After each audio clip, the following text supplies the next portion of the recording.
This video is a response to Tetsubo's video about getting new players into role-playing. And this was asked by Marvelona, which he does have a RPG channel I'll link below. So, you got some new players and they're used to video game RPGs, let's say. How do you get them involved in tabletop RPGs? What games do you choose? How do you do it? Tetsubo is right that I am sort of an advocate for rules-light RPGs. I play a lot of them, I enjoy them, I really like to run them as a GM. It gives me more creative license to sort of do things, and I don't know, it just seems to just work better for my style of gaming, where I can make things up, and because the system isn't very difficult to stat things or to come up with the powers and such that the characters have or NPCs have, I can just whip them out of thin air. And that's why I like those. But for players, those games also seem to be good too, because there's not much to wrap your brain around. There's a game called Dread, which basically just has a Jenga tower of, it's basically just little blocks stacked up. And to do things in that system, instead of rolling dice, you have to pull Jenga blocks out of the tower. And if the tower falls over, your character dies. And there's also things like you can knock the tower over on purpose, and yeah, you're going to die, but you do something cool in the process. So that's a nice fun game for like a one-shot. I don't know if I'd really run a Dread game for a campaign, but it could be, I'm sure it could be done. That's a suggestion. There's lots of free RPGs out there. If you just search around a little bit, you'll find deposits of tons and tons of free RPGs that people have just put on the internet. I think I put a few up, but then they weren't very good, so I'm not going to share them. I think I might even have taken them down. But those are suggestions. It's not everyone's cup of tea, but the old school Renaissance movement has a lot of pretty rules-light games that are out there, like Swords and Wizardry and Labyrinth Lord. Osric is a little bit more like first edition. It's a first edition retro clone, so there's a lot more little tricky rules here and there. But those are always options too. I think for character generation in Labyrinth Lord, there's maybe like 15 pages that is really all the characters need to look at to get their character figured out for the most part, and the rest the GM can help them out with. So that would be my suggestion. Find a rules-light game that is in the genre that your players want to play in. If they like fantasy, there's plenty of fantasy RPGs out there. But that doesn't have to be it.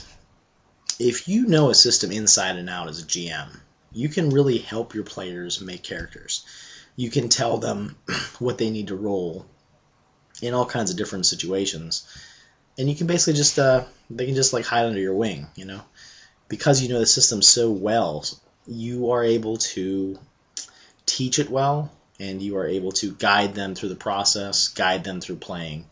So like Tetsubo said with Pathfinder, Pathfinder's a popular game. I've heard a lot of people like it, they play it. There's still people that play D&D 3.5 and, 2nd edition. There's lots of different options out there. So really you need to figure out what your players are into and what you think they can wrap their brain around.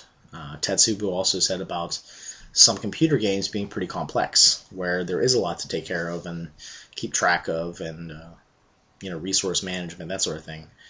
So they might be able to just jump right in and be like, oh yeah, this is kind of like that video game I played before, and oh yeah, this is like that other video game I played before. And oh, how does that work when I'm sitting at the table? There's nothing, there's no special, diagram in front of my face. There's no, creatures coming up and talking to me. And I think the main thing you have to get over, or to tell your players, is that everything that they see on the screen while they're playing a video game, they have to make with their own imagination. They have to think about. It's all in their head.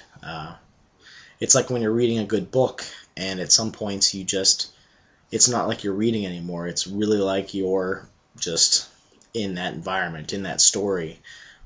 Like you don't remember reading each individual word. It's just that mental picture that you sort of paint for yourself. And this can be said about like the monsters in some of the older movies, where they didn't show the monster. Sometimes that's a lot better than when they actually show you the monster. You know, it's like, well, here it is. Because if they describe it in various details or hints, you start to paint that own horrible creature in your mind, which is probably worse than what the GM even had in mind to begin with. So I find that very enjoyable whenever I do get a chance to play, to try to think about that, my own imagination, how I'm viewing what the stories that the GM is presenting to me, what they look like. You know, what does that NPC look like? You know, you might hear the GM talking in a funny voice, and he throws out a few descriptors like, oh, he's got one eye and a limp, and you know, maybe one of his hands is disfigured or something, and you start to just paint that picture of that NPC in your head. And for people that have never experienced role playing, and maybe they might not be so keen on starting, like, I don't know, man, I'm not real sure how this is going to work out. You really have an opportunity there to show them the hobby that obviously we all like so much because we talk about it nonstop, and hopefully they can enjoy it too. So other suggestions, I would think, Tetsubo mentioned the D6 system. I haven't really played with that a lot. I played in a Star Wars D6 game for a while, but it seemed pretty simple. It seemed pretty easy to figure out. There really are lots of suggestions. Barbarians of Lemuria was mentioned. I might be a little biased because I got my name in the special thanks section of the newest version of the rules, but I really do like the system. I mean, I liked it enough to suggest some optional rules to Simon Washburn, the author of that RPG. Marvelona said that he likes to run classless systems, and I've gone through phases where I do that too. I like a lot of different games, a lot of different crunch levels too, especially when I'm playing. When I'm playing something, I'm able to, I don't mind having more complex rules, you know, and that just seems to work for me. I'm not really sure why. So you might have players like that too that are maybe used to complex video games, and if you give them a simple RPG, they might be like, oh, this is it? You know, I'm used to like having 40 skills. You know, what do you mean there's no skills in this game? You know, what do you mean I'm just rolling under strength for all these things, or under intelligence? You know, whatever system you're using might have different ways of doing things. So there's going to be some trial and error in how you go about doing this. Maybe as a general suggestion, when you're trying to get new players to play role-playing games for video games, is to run a series of one-shots, different genres, different games, and whenever they get done playing them all, they might be like, you know, I really like that one the best, or I didn't like this one at first, but like towards the end of the night when I started understanding it more, you know, I really started to click it. It made a lot of sense. I was a little intimidated by that big, you know, tome of a book, but in the end, I realized that, you know, the player would realize that they didn't really need everything that was in the book. It's just like a lot of options, and whenever you pick those options, it's like, oh, okay. So I need like the page for my class. I need maybe these pages for spells.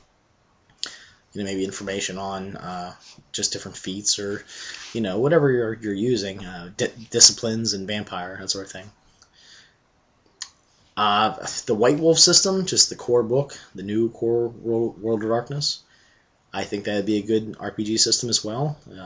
You really just grab, you know, count the dice in the attribute, count the dice in the ability, you know, the stat and skill, and that's how many dice you roll. And really, you could just run it like that. You really don't even have to have all the other rules that are in there. You can just run it simple. And that's another thing too. Just because there's a bunch of rules in a system doesn't mean you have to use them all.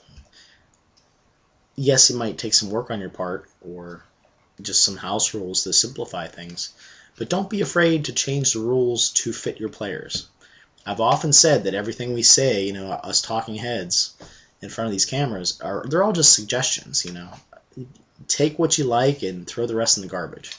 If you think everything I say is bullshit, then don't listen to me, you know. I'm just a guy talking in front of my laptop. But in my experience, it's good to figure out who your players are, see what their likes are, and try to find games that you're comfortable running and games that they're comfortable playing. And sometimes there's some compromise that needs to happen there.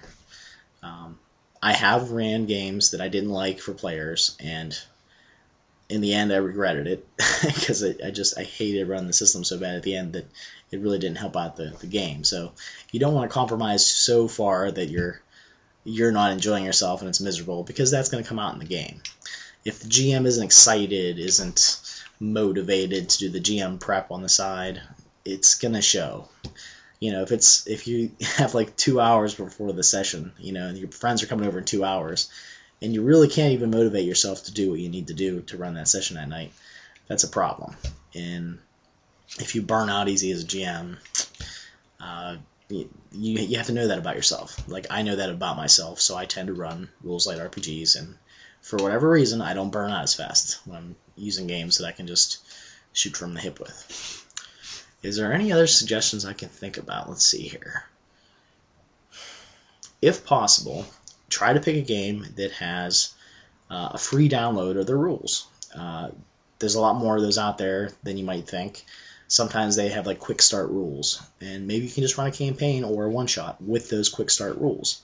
So you don't need to, have a book, and they don't, instead of handing them out something this thick, you just hand them out like a 10-page, printed on one side pamphlet, and that's all you need to do to run with the very simple, sort of summarized rules. I know Pathfinder has a beginner set that Tetsubo mentioned, and it doesn't have attack of opportunities, at least as far as I know.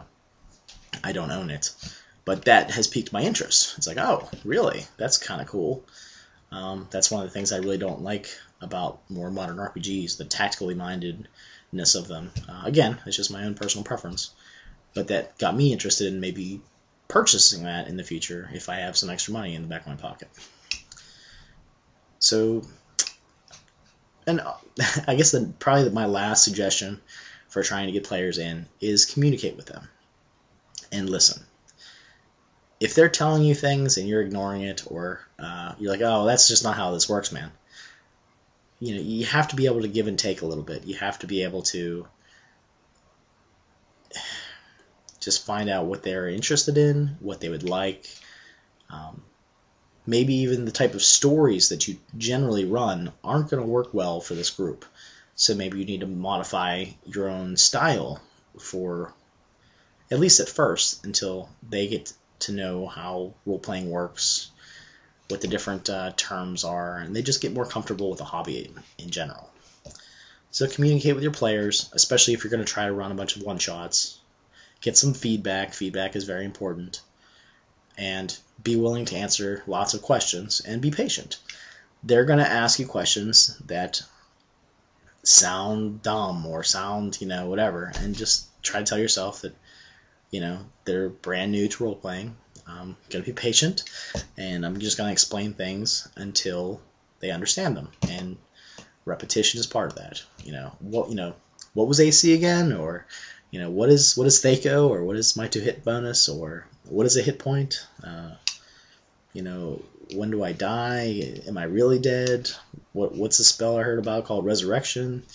There can be all kinds of questions and just misunderstandings if you don't do it right. If you don't go through the process.